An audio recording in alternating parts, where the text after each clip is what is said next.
종이가 아니라 복합 재질 쓰레기로 분류됩니다. 믿고 살았어요. 그런데 갑자기 과태료 고지서가 날아왔습니다. 무려 30만 원입니다. 대체 제가 뭘 잘못한 걸까요? 며칠 전 제게 걸려온 한 통의 전화는 단순한 상담이 아니었습니다. 그 목소리에는 분명한 당황과 억울함이 섞여 있었습니다. 전화를 주신 분은 70대 어르신이셨고 평생 깨끗하게 사는 것이 삶의 자부심이라 말씀하셨습니다. 분리수거도 성실히 하고 재활용품은 꼭 씻어서 배출했답니다. 그런데 어느 날 뜬금없이 과태료 고지서가 도착한 겁니다. 폐기물 관리법 위반이라는 무서운 제목과 함께 말이죠. 그분의 이야기를 들으면서 저는 마음이 무거워졌습니다. 동시에 한 가지 사실을 실감했습니다. 이제 몰랐어요라는 말로는 설명되지 않는 시대가 되었다는 겁니다. 과거에는 재활용만 잘해도 칭찬받던 시절이 있었습니다. 투명한 페트병, 종이컵, 비닐, 음식물 쓰레기. 어느 정도만 구분해도 괜찮았죠. 하지만 지금은 다릅니다.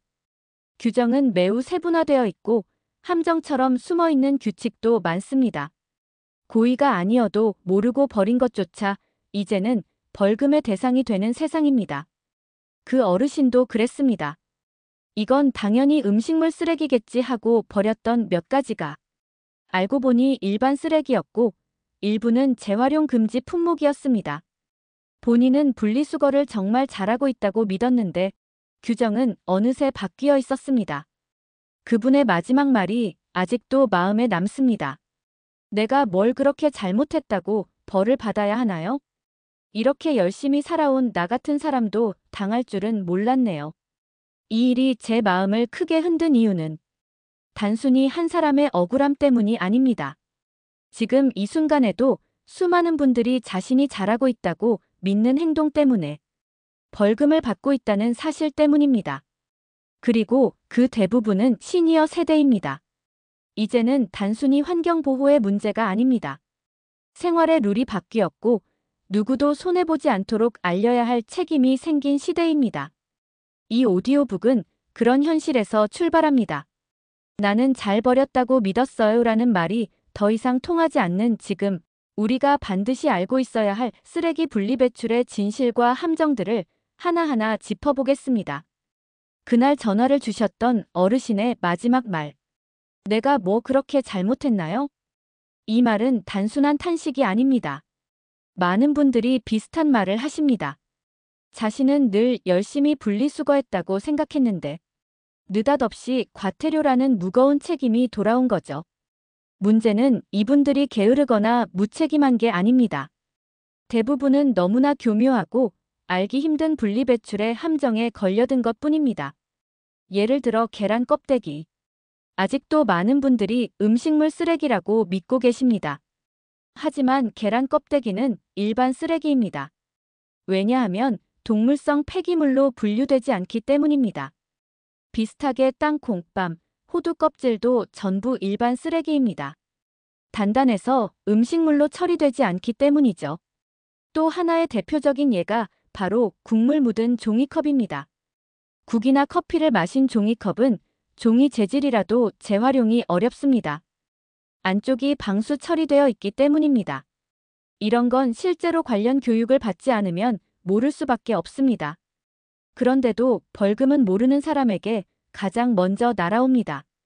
더 심각한 건 재활용하겠다고 오히려 오염을 유발하는 경우도 있다는 점입니다.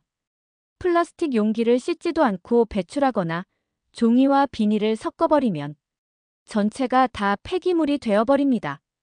이제는 감이 아니라 기준을 따라야 하는 시대입니다. 예전처럼 이건 플라스틱 같아, 이건 종이잖아 같은 방식으로는 통하지 않습니다. 규정을 모르면 나도 모르게 함정에 빠지고 결국 과태료로 이어지는 겁니다. 무엇보다 무서운 건 이런 잘못된 분리배출이 반복되면 아파트 전체가 페널티를 받을 수도 있다는 사실입니다. 한 사람의 실수가 이웃 전체에 피해를 줄 수 있습니다. 이런 이유로 갈등도 빈번해지고 CCTV로 쓰레기를 감시하는 사례도 늘고 있습니다. 지금 우리에게 필요한 건 더 열심히 하는 게 아니라 제대로 알고 버리는 습관입니다. 이제부터는 헷갈리는 품목들을 중심으로 어디에 버려야 하는지, 무엇을 주의해야 하는지, 과태료 없이 안전하게 분리수거하는 방법을 알려드리겠습니다. 먼저, 음식물 쓰레기입니다. 겉보기엔 음식물처럼 보이지만 사실은 일반 쓰레기인 경우가 많습니다. 예를 들면 조개 껍데기, 게딱지, 생선뼈는 음식물 쓰레기가 아닙니다. 딱딱하고 분해되지 않기 때문입니다. 과일 껍질 중에서도 파인애플 껍질, 복숭아씨, 아보카도 껍질 등은 단단하고 두꺼워 음식물 쓰레기로 처리할 수 없습니다. 티백이나 한약 찌꺼기도 마찬가지입니다. 이물질이 섞여 있어 재활용이 어렵고 음식물로 분류되지 않습니다. 쌀뜨물도 음식물이 아닙니다. 찌꺼기가 있다면 가능하지만 대부분은 하수도로 흘려보내도 됩니다. 음식물 쓰레기의 핵심 기준은 가축의 사료로 쓸 수 있는가? 입니다. 이 기준만 기억해도 큰 실수는 피할 수 있습니다. 다음은 플라스틱과 비닐입니다. 가장 많이 헷갈리는 분야죠. 먼저, 음식물이 묻은 플라스틱은 재활용이 아닙니다. 씻지 않고 버리면 전체가 다 일반 쓰레기로 분류됩니다. 두 번째, 복합 재질 플라스틱은 재활용이 안 됩니다. 감자칩 봉지나 화장품 용기처럼 여러 재질이 섞인 제품은 기계가 분리하지 못하므로 모두 폐기물 처리됩니다. 세 번째, 검정색 플라스틱은 광학 센서가 인식하지 못합니다. 검은 도시락 용기 같은 건 결국 소각됩니다.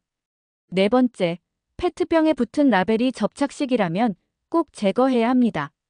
라벨과 뚜껑을 분리하고 병만 따로 배출해야 진짜 재활용이 됩니다.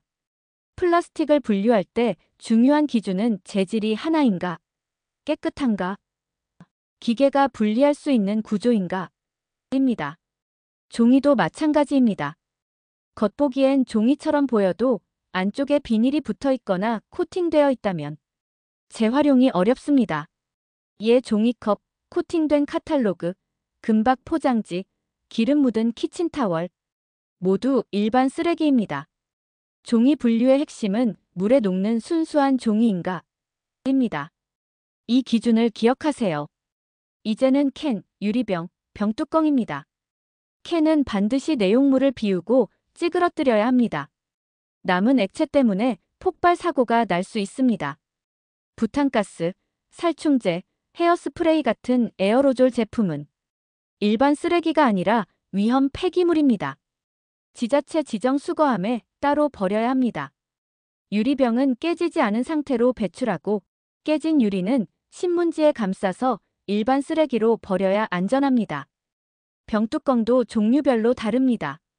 플라스틱은 플라스틱으로, 금속은 캔으로, 코르크 마개는 일반 쓰레기로 버려야 합니다. 그리고 과태료를 피하려면 시간, 장소, 봉투도 꼭 지켜야 합니다. 재활용이라도 지정된 요일과 시간 외에 배출하면 불법이 됩니다. 대부분의 지자체는 저녁 6시 이후 밤 12시 이전을 배출 시간으로 정합니다. 낮이나 새벽에 내놓으면 CCTV나 신고로 과태료가 부과됩니다. 또한 쓰레기 봉투도 맞게 사용해야 합니다. 종량제 봉투는 일반 쓰레기, 음식물은 RFID 봉투, 재활용은 투명한 봉투나 상자에 담아야 합니다. 검정 봉투에 넣으면 무조건 폐기물입니다. 아파트 단지에 사는 경우 단지 내 지정 장소 외에 버리면 불법입니다. 주택가도 마찬가지입니다. 이제는 단지 버렸냐 안 버렸냐가 아니라 언제, 어디에, 어떤 봉투로 무엇을 버렸냐의 문제가 된 시대입니다. AI CCTV, 자동 감지 시스템까지 도입돼 있으니 정확히 아는 것이 가장 좋은 예방법입니다. 끝으로 절대로 함께 버려선 안 되는 것들이 있습니다. 재질이 다르면 절대 함께 버리면 안 됩니다. 대표적인 잘못된 혼합 배출 예시 4가지 말씀드립니다. 첫째, 음식물과 일반 쓰레기를 한 봉투에 섞기. 전체가 악취나 해충의 원인이 됩니다. 둘째, 플라스틱 비닐 종이를 통째로 함께 버리기. 기계가 분류할 수 없어 전부 일반 폐기물 됩니다. 셋째, 건전지를 캔이나 병과 함께 버리기. 화학물질 때문에 폭발 위험이 있습니다. 넷째, 종이 상자에 코팅지나 스티커를 붙인 채로 버리기. 종이 전체가 재활용 불가로 처리됩니다. 그리고 놓치기 쉬운 특수 품목들. 고장난 가구와 가전제품은 스티커를 부착해 따로 버려야 합니다. TV, 냉장고 같은 대형 전자제품은 무상수거 신청이 가능합니다. 약 파스, 유통기한 지난 약은 약국에 전용 수거함에 버려야 합니다. 형광등과 건전지는 주민센터나 대형마트 수거함을 이용하세요. 지금까지 설명드린 분리배출 정보 너무 많아서 헷갈리신다고요? 걱정 마세요. 마지막으로 딱 5가지만 기억하시면 됩니다. 첫 번째, 내용물을 완전히 비우고 깨끗하게 씻기. 두 번째, 재질이 다르면 절대 섞지 않기. 세 번째, 요일, 시간, 장소 정확히 지키기. 네 번째, 헷갈리면 반드시 확인하고 버리기. 다섯 번째, 내 집만 잘하면 돼 생각 버리기. 이제는 환경을 넘어서 내 삶을 지키는 분리배출의 시대입니다. 여러분의 오늘 실천 하나가 내일을 바꾸는 씨앗이 됩니다. 고맙습니다.